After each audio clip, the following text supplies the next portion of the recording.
കേരളം എന്ന പേര് കേട്ടാൽ അഭിമാനപൂരിതമാകണം അന്തരംഗം. അന്തരംഗമോ? എന്ത് അന്തരംഗം? നീലാംസ്ട്രോങ് ചന്ദ്രനിൽ ചെന്നപ്പോൾ കൊച്ചിക്കാരൻ കുട്ടപ്പൻ ചായ കൊടുത്ത് സൽക്കരിച്ചു എന്നാണ്. പക്ഷേ നീലാംസ്ട്രോങ് അതാരോടും പറഞ്ഞില്ല. അതല്ലേലും അങ്ങനെ. അതുകൊണ്ടാണല്ലോ കേരളം ഭ്രാന്താലയമാണെന്ന് സ്വാമി വിവേകാനന്ദൻ പറഞ്ഞപ്പോൾ ആരും എതിർക്കാത്തത്. മാങ്ങയുള്ള മാവിലല്ലേ ആളുകൾ കല്ലെറിയും. പറയട്ടെ, ഇത് കേരളത്തിലെ ഏറ്റവും ലാഭത്തിലോടുന്ന ബിസിനസ് സാമ്രാജ്യം. കേരളത്തിൻ്റെ സ്പന്ദനം ഇതാണ് ഇതാണ് ഇതാണ്. റെയിൽവേ ടിക്കറ്റ് കൗണ്ടറിൻ്റെ മുന്നിലും തിയേറ്റർ ടിക്കറ്റ് കൗണ്ടറിൻ്റെ മുന്നിലും ശാന്തതയില്ലാത്തവർ ഇവിടെ പരിപൂർണ ശാന്തതയോടെ ക്യൂ നിൽക്കും. മാസത്തിൽ ഇതൊന്നും ഉറപ്പാണ്. പല പേരുകൾ വിളിക്കപ്പെടും. പണിമുടക്ക്, ഹർത്താൽ, അങ്ങനെ. സദാം ഹുസൈനെ തൂക്കിലേറ്റിയപ്പോൾ ലോകത്തിൽ ആദ്യ ഹർത്താൽ ആചരിച്ചത് കേരളമാണെന്നതിൽ നമുക്ക് അഭിമാനിക്കാം. ഇത് നമ്മുടെ ഏറ്റവും നല്ല റോഡുകളിലൊന്ന്. ഈ വരുന്നത് നമ്മുടെ സംസ്ഥാന വാഹനം KSRTC ബസ്. എല്ലാം ഇങ്ങനെയാണെങ്കിലും ജീവിക്കണമെങ്കിൽ കേരളത്തിൽ തന്നെ ജീവിക്കണം. ശുദ്ധവായു, ശുദ്ധജലം, ഇത് രാജ്യത്ത് മറ്റെവിടെ കിട്ടും? അഹങ്കാരത്തോടെ ഞാൻ പറയും, ഞാനൊരു മലയാളിയാണ്. Yes, I am a Mallu.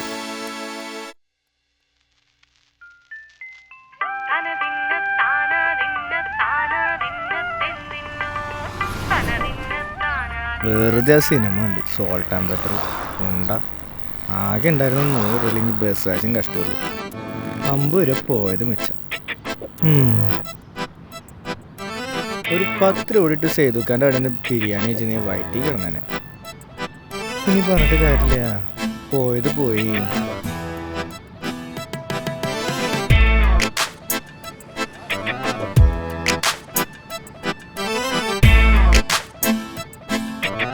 ഇത്ര നേരം ഇന്ന് പുളിങ്കുണ്ട് ബസ്സില്ലേ?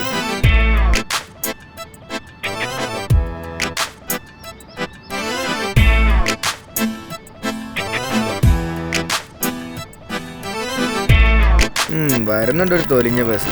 ശബ്ദം കേൾക്കുമ്പോഴേ തലഞ്ഞിരുന്നു.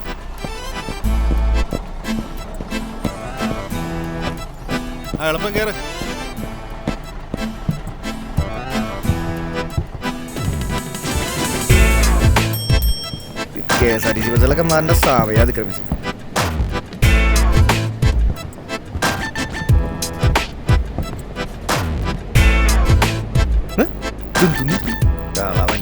ഇന്നത്തെ ദിവസം മൊത്തത്തിൽ പോക്കാണല്ലോ. അല്ല, ശനിയാഴ്ച എനിക്ക് അങ്ങനെ വരും.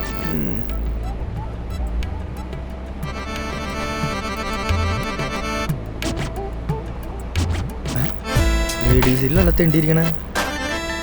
മറ്റു സീറ്റിലാണെങ്കിൽ ഒരു ഒറ്റ ഉരുപ്പിടി ഇല്ല തന്നെ.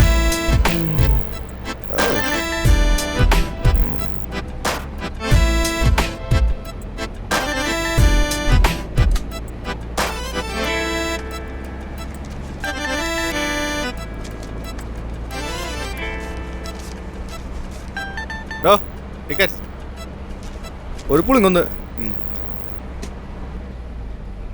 ചേഞ്ചില്ലേ? എല്ലാരും 50-ന്റെ 100-ന്റെ നോട്ടൊന്നും ഞാൻ തൊട്ട് ചെയ്യാൻ ഇഷ്ടം. ഇറങ്ങുമ്പോ വാങ്ങിച്ചോ. KSRTC കണ്ടക്ടർമാർക്ക് കളക്ടറേക്കാളും വിചാരമാണ്.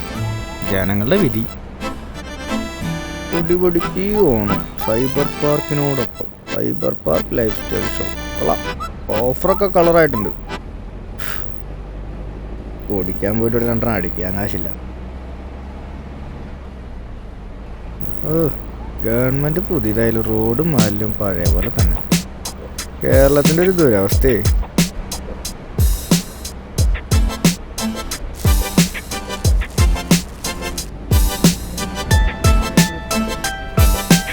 വല്ല യൂറോപ്പിലും ജനിച്ചാൽ മതിയായിരുന്നു.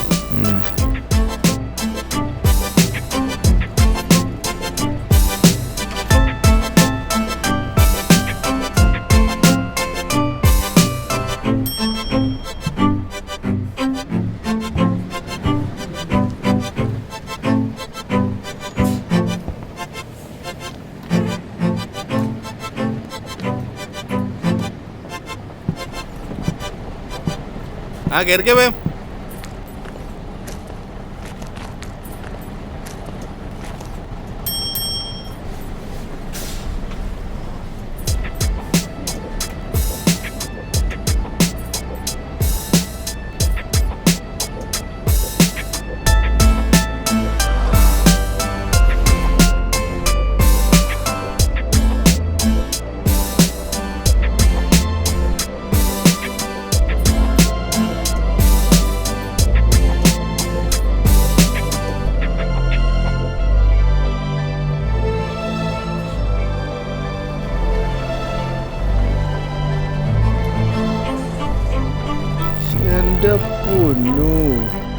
ദൈവത്തിന് സ്തുതി.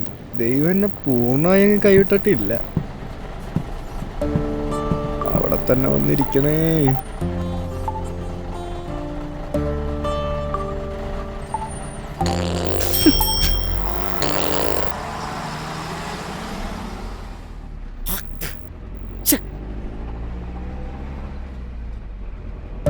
സൗന്ദര്യം ആസ്വദിക്കാനുള്ളതെന്ന് പണ്ട് ഇതൊരു മഹാൻ പറഞ്ഞത് എത്ര സത്യവും. സിനിമ കണ്ടത് വെറുതെ ആയില്ല. പകുതി പൈസ എവിടെയോ ലാഭമായി.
അമ്മേ,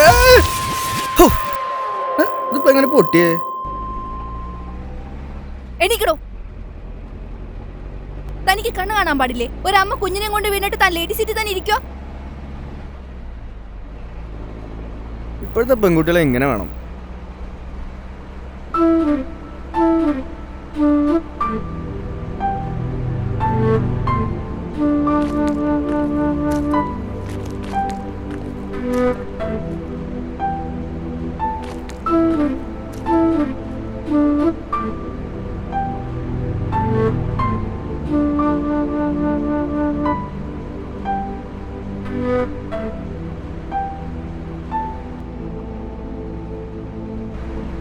പുളിങ്കുന്ന് ഇറങ്ങാണല്ലോ ഇറങ്ങിയേ.